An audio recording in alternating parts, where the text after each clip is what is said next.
Welcome back. We are leaving the aerial system, and our mission this time is to escort the victory to the jump point. I am flying a Hellcat, and Flash is on my wing. There are a few threats to the victory in this mission, the first of which will appear as soon as we drop out of autopilot, and it's wired link for missiles. Break and attack. Those two dots you can see in front of me are packed on bombers, and since this isn't an arrow and I can't shout and slide to get behind them, I'll have to do it the more conventional way and actually fly behind them, and turn around and stuff. It can be a bit annoying trying to do this. Sometimes the missiles won't fly straight, or rather one of the missiles won't fly straight, and the bomber doesn't go down unless both missiles hit the same shield arc. But usually works if you get them when they're not trying to evade. They were escorted by a pair of, well, escorted is probably too strong a word given how rapidly the bombers went down, but theoretically escorted by a pair of darkets. Unfortunately, this last one will be rather harder to kill than the other three fighters were, partly because it's attacking Flash and not me, and partly because Kilrathi fighters go evasive when they're on their own, and, well, usually they go evasive when they're on their own. I don't think that's much evasion. And once a cat fighter's gone evasive, it's a lot harder to hit because it doesn't attack people and therefore fly in straight lines to do so. Nonetheless, I'm not too upset that I won't find it easy to kill, because there's an extra nav point in this mission, an extra set of enemies that sometimes show up, which is a pair of Vaktoths and a pair of Darkets. And while they're by no means an insuperable threat, it's just, this video is long enough as it is already, and the Hellcat's not at all good at dealing with the Vaktoth, even if they're still not very dangerous, so I'm quite happy to miss them out. So that brings us to this carrier. It's escorted by some Stracker. I'd want to hit them first, but Attack my target. That's a negatory. Flash won't behave, so Now watch this action. although I'm ordering him to break an attack, he'll initially target the fighter, but as soon as it cloaks, he'll go after the carrier. From my perspective, like most carrier battles, it will launch more waves. It's got 4 waves, but there are only 2 Darkets each. I could kill them all, in fact I did kill them all in my first trial run, but I decided that 20-minute video wasn't really what we wanted, so I didn't do it. What do you mean it ain't there? Colonel, there's no time to explain now, but it appears that the Kilrathi have somehow closed off the jump point. How the hell can they do that? I mean, that's not possible. We're heading to what navigation thinks is an alternative jump point. We're downloading those coordinates to you now. Keep your fingers crossed that Nav's found us a door that isn't closed. Meanwhile, keep the enemy off our backs. So that's the little surprise the cats had. They don't make the best of it, really, since this carrier's presumably got its fighters out looking for this and therefore isn't able to launch an assault now. They eventually got bored of chasing Strack around corners and fired a missile at it. I thought I was close enough that it would work, and it did.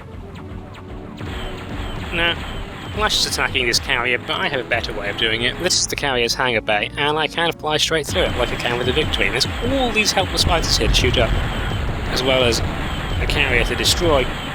There's no turrets that can hit me in here, and the enemy fighters won't be a problem either, so it's just a case of matching speed with the carrier, and then blasting away for a while. Quite dull though, so I'll cut it out, and just resume when the carrier has gone up, or is about to go up.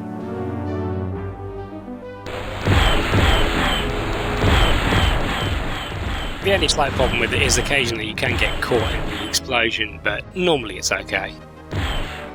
That just leaves this Darket. When I killed the last Stracker, 2 Darkets launched, but they were no threat because they can't find a way to hit me inside the carrier. Now, there's only 1 left, so Flash must have got the other one. I thought his victory con was him stealing my carrier kill, but maybe it was him claiming the other fighter. He certainly does do some kill stealing in this mission, though. You'll see it shortly. Overall, then, Flash was a lousy wingman choice for this mission. He'll prove his worth, in inverted commas, later. See, there, blatant kill stealing. That was clearly my kill. Git. The other reason is it would have been useful to have somebody who obeyed orders this time around. That said, when I'm recording the reefing videos, I always pick Flint and you guys never pick her, so I don't think my favourites is anything that really gets considered. Break and attack. And watch this action. Anyway, here's our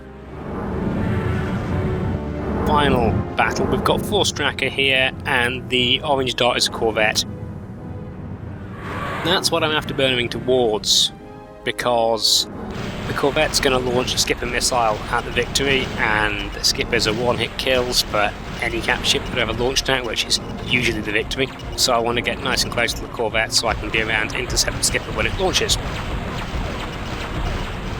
Meanwhile, I have some fighters to kill. Of course, it would be better if they weren't launching missiles, because missiles of any sort are yellow dots on the radar, so noticing when the Skipper is launched while I'm busy dodging Stracker is not always easy, though I did just about spot it in time. Unfortunately, I don't succeed in hitting it. This being the problem with missiles, they're quite small, so it goes and cloaks on me. This means I now have to guess how fast to go. A Skipper's speed is in between the Hellcat's cruise speed and its afterburner speed. So it was a case of how much afterburner do I leave on. As it turned out, I guessed right on speed but ignored the missile that was heading at me and got my armour shot up. It's a fairly good trade. I'm going to lose the mission if I don't kill the Skipper, whereas I only might lose the mission if I lose all my armour. It makes the Stracker a much bigger threat, because Stracker are like Dark Hits and they've got numbers. They go for the weakest point in your shields while leaving something dancing in front of your guns as a distraction. So if you can take some damage, you can always kill them. Like that one there, I can just soak the damage. This one, yeah, I shouldn't have done that. I should have broken off and let my shields recharge. Now my Hellcat is in a very bad shape. Still, there's only 3 Stracker left, and one of them is badly damaged, and in fact now 2 of them are badly damaged. So, it's still a pretty even fight. It's just going to be pretty tense for the next couple of minutes until I can take one of these stealth fighters out. It would help if Flash was of any use, but he's not, partly because of this obsession wingmen have with capital ships, but most it is because he's useless. Speaking of camp ships, I don't actually need to engage the Corvette here, which is just as well because my fighter's in no shape to do so.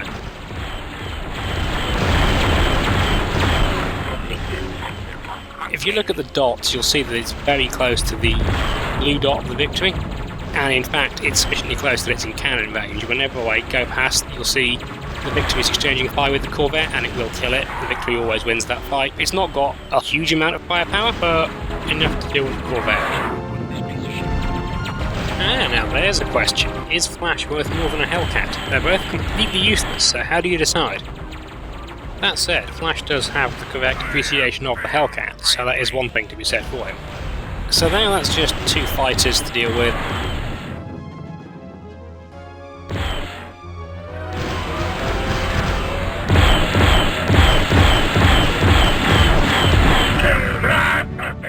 Make that 1 fighter.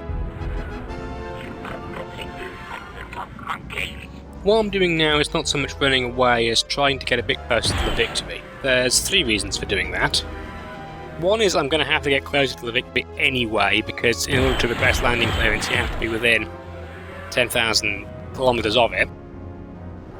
Another one is to bring the Victory's turrets into play again. The lasers won't do much damage to a fighter, but they'll make it break off attack runs and dodge more and do less damage to me. And the final one is that Strackers like to decloak when they're behind you, but they don't care so much about range. So if I can put some distance between me and the fighter, it's likely to decloak sufficiently far away from me that I can turn around and hit it. All of which is an excellent strategy, but gets rather foiled by my impatience when I decide that it hasn't decloaked for so long that I have to go back and attract its attention. So of course it's been following me and managed to decloak behind me anyway. But it was still reasonably far away, so I did get time to get shot off at least.